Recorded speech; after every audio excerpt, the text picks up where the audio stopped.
이거 먼저 보여드릴게요. 이게 서영고등학교 내신 기출인데요. 이게 수능 평가원 모의고사거든요. 사실 잘 안 보이실 텐데 거의 유사합니다.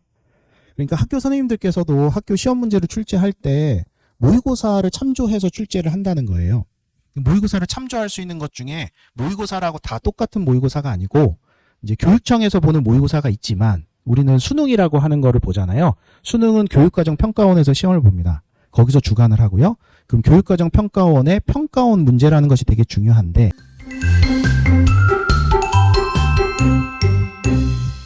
네, 안녕하세요. 박문혁입니다.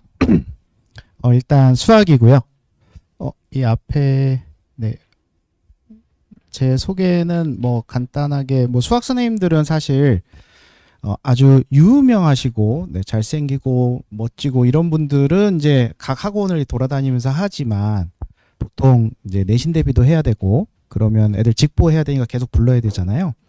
그리고 이제 뭐 다른 과목과 다르게 수학은 일주일에 한 번 가지고는 조금 힘들어서 보통 2번, 3번씩 하니까 한 학원에 주로 있는 경우가 많습니다. 저는 이제 이 학원에만 네, 전임으로 하고 있고요. 학원 오픈하면서부터 같이 하고 있습니다.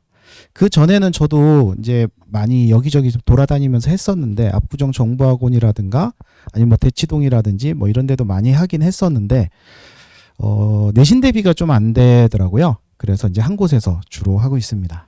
네. 일단 오늘 내용은 수시냐 정시냐 그리고 내신이냐 수능이냐 뭐 아주 간단한 얘기들을 그냥 말씀을 드리려고 하고요. 아시다시피 네, 뭐 앞에 뭐 과학 선생님들, 국어 선생님들 이렇게 많이들 하셨지만 수학 점수가 안 나오면 사실 어떻게 할 수가 없거든요. 그러니까 수학은 뭐 딱히 뭐 어떤 중요한 과목이다 이렇게 주장을 하지 않아도 누구나 다 알고 계셔가지고 네. 근데 이제 수시냐 정시냐를 고민들을 많이 하실 것 같아요. 1학년 딱 처음에 들어올 때만 해도 이제 좋은 학교 가서 그 학교 학생들이 어디를 가고 뭐 그런 걸 보면서 네, 수시의 꿈을 많이들 꾸셨을 것 같기는 한데요. 현실은 사실 이렇습니다. 이게 이제 그 작년 거죠. 아직 올해는 이제 입시 결과가 안 나왔으니까 주요 학교만 했고요. 이 학교들만 대상으로 수업을 하거나 그런 이야기는 아닙니다. 그래도 이제 제일 알아보기 편하게 그리고 요즘은 서울대보다 네, 의대를 많이들 선호하니까 근데 이제 서울대를 그냥 지표로 그냥 삼아서 말씀만 드리려고 하는 거예요. 이제 각 학교들에 보면 수시하고 정시의 비율을 보면 정시가 많죠. 그러면 우리 아이는 어디로 가야 될 것인가? 정시로 가야 될까? 라고 생각을 하시겠지만 꼭 그렇지도 않습니다. 낙생고 같은 경우 정시가 좀 압도적으로 많이 높기는 한데 다른 학교들을 보면 수시보다 정시가 한 2배에서 3배 정도라고 보시면 되거든요.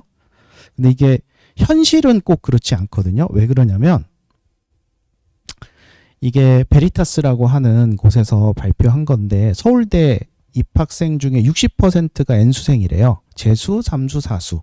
그러니까 정시생들 중에 60%가 현역이 아니고 재수생이나 삼수생이나 이렇게 된다고 하거든요. 그럼 다시 돌아가 볼게요. 그냥 수학적인 비율로만 생각을 해보면 보평고등학교 7명 중에 정시 7명 중에 이 중에 재수생의 비율은 60%. 그러니까 한 4명 정도가 네, 재수생이나 삼수생이거나 뭐 이렇다는 얘기겠죠. 그러니까 현역으로 가는 거는 사실 수시와 정시의 비율이 비슷하다고 보시면 될 것 같습니다. 근데 사실 이 좀 좋은 학교들이죠. 우리가 보통 얘기하는 분당만 해도 대부분 다 좋은 학교들이라고 이제 칭하는데 이 학교만 해도 정시의 비율이 굉장히 높은 거에 속합니다. 이제 지방에 있는 이제 어느 학교라든지 보면 대부분 다 수시라고 하고요. 그리고 서울대가 그 학교에서 한 3년 내에 1명 뭐 이런 정도라고 하면 여기는 그래도 한 10명씩 한 5명에서 10명씩 보내는 학교 뭔가 데이터가 있다라는 얘기거든요. 그러니까 잘하는 아이들이고요.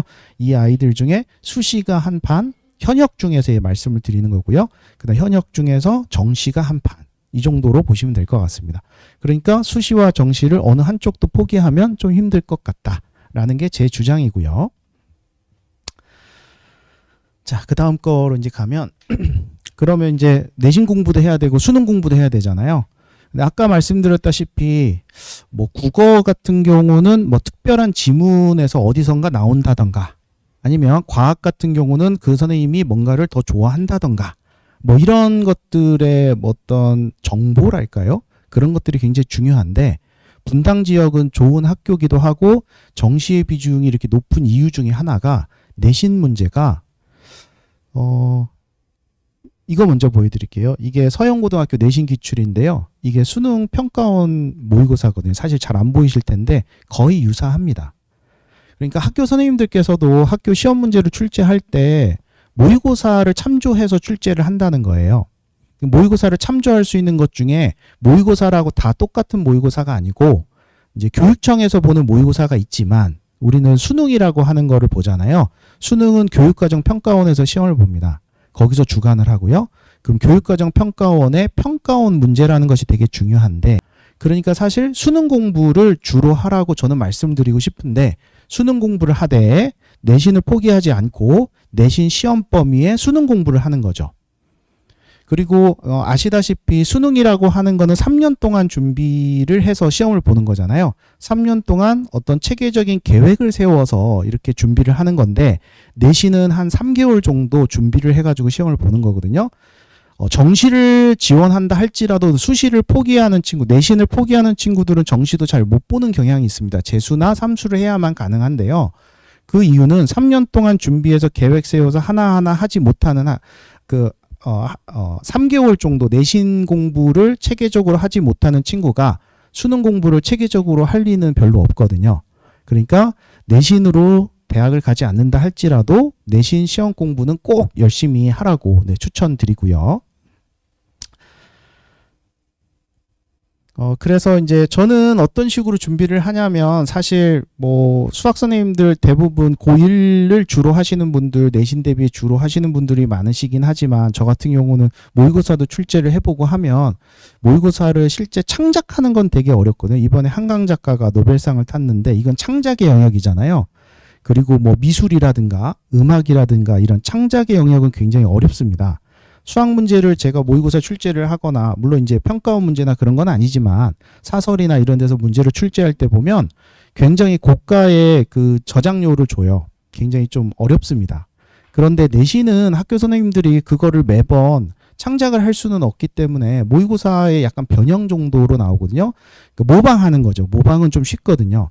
저 같은 경우는 학교 기출도 물론 중요하긴 하지만 고3 수능형 모의고사 를 변형한 그런 것들을 많이 다루게 되고요. 그리고 수원수투가 굉장히 중요하잖아요. 수원수투가 굉장히 중요해서 저도 끊임없이 맨날 이렇게 뭔가 준비하고 이러느라고 정신이 없거든요. 수학 선생님들이 맨날 바쁜 이유 중에 하나가 뭔가 변형하고 어떤 괜찮은 것이 있나 이런 걸 이제 찾아봐야 되는데 아인슈타인이 자전거를 계속 타고 가려면 끊임없이 움직여야 한답니다. 저희도 끊임없이 움직이고요. 이제 내신 기출 같은 경우 이렇게 모아서 저희가 따로 이렇게 준비를 하기도 하고요. 그리고 이제 그 PPT를 제가 이제 사실 바꿨는데 이제 교육과정뿐만이 아니고 우리 학원에서 시험 준비하는 거 그런 걸 이제 넣어놨는데 이제 PPT가 이제 과거 거 옛날 걸로 이제 바뀌어가지고 잠시만요. 이거 말고 있는지 확인을 해볼게요. 그냥 말씀을 드리도록 할게요. 요거는 이제 우리 이제 직접 문제를 만들었다는 말씀을 드리려고 했는데 그 PPT 준비가 조금 미흡해서 이제 칠판에다 그냥 바로 적겠습니다. 지금 현재 고등학교 1학년 학생을 맡고 있고 그 학생들이 2학년이 되면 2학년 반을 같이 이제 갈 거잖아요. 현재 반은 월요일, 금요일 날로 되어 있습니다. 월요일, 금요일은 주로 수학 1을 한다고 보시면 될 것 같고요. 그리고 방학이 되면 이제 1월 달서부터는 수요일 날 추가로 수학 2를 하려고 하고 있고요. 수학 2는 각 학교마다 조금씩 다른데 대체로 2학기인 경우가 굉장히 많아서 이거 수요일만 하면 한 번밖에 안 하니까 사실 많은 양을 할 수는 없고요. 그래도 선행을 조금 한다는 의미를 이제 갖고 월요일, 금요일은 수1을 12월 말서부터 이제 시작을 하니까 뭐 1월, 2월 해서 총 2달 정도 되거든요. 그러면 어느 정도 충분히 이제 가능할 것 같고요. 그리고 이제 학부모님들하고 학생하고 저하고 이게 세 명이서 공통의 그 카톡방을 만들어요.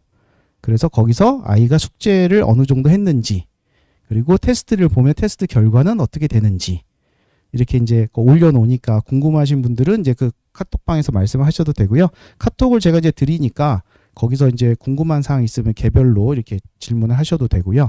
그 카톡방을 만드는 이유 중에 하나는 아이들은 전부 다 뭐 이제 남학생들 같은 경우는 조금 다를 수도 있기는 한데 여학생들도 좀 다르긴 합니다. 이게 성향이 좀 다르더라고요.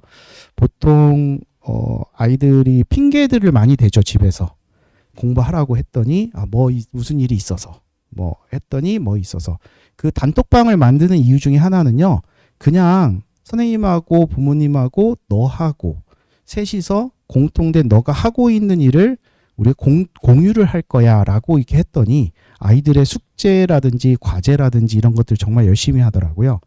그러니까 저 같은 경우는 겉보기에는 좀 무서워 보일 수 있지만 굉장히 부드럽거든요. 네, 굉장히 부드러워서 아이들이 처음 인상은 이제 수학 선생님이기도 하고 수학 선생님 좀 냉철하고 막 그러는 줄 아는데, 사실 저도 이제 아이들은 최우선이 건강이라고 생각을 하고요. 정신적인 건강, 네, 육체적인 건강 이런 것이라고 생각은 하는데, 그래도 공부는 가르쳐야 되니까 계속 잔소리를 하게 되더라고요. 근데 잔소리만 가지고는 아이들의 성적 향상을 하기가 좀 힘들더라고요. 좀 약간 반강제적인 그런 것들이 필요한데, 그거를 요즘 뭐 체벌을 할 수도 없고, 물론 전 체벌에 대해서 아주 강력하게 반대를 하는 입장이기도 하고요. 그리고 세상에 공부보다 더 중요한 것도 많다라는 사실을 알고 있기 때문에 아이들의 뭐 서로 교우 관계라든가 뭐 인성이 문제겠죠. 하지만 네, 학생은 공부를 조금 해야 되니까 네, 공부를 시키도록 하기 위해서 스스로에게 다짐을 하고요. 그 아이들이 부모님하고 네, 선생님하고 본인 스스로가 서로 약속을 해가면서 그걸 지켜나가는 과정을 했더니 생각보다 많이들 하더라고요. 그래서 조금씩 열심히 하도록 네, 그렇게 지도하고 있습니다. 네, 감사합니다.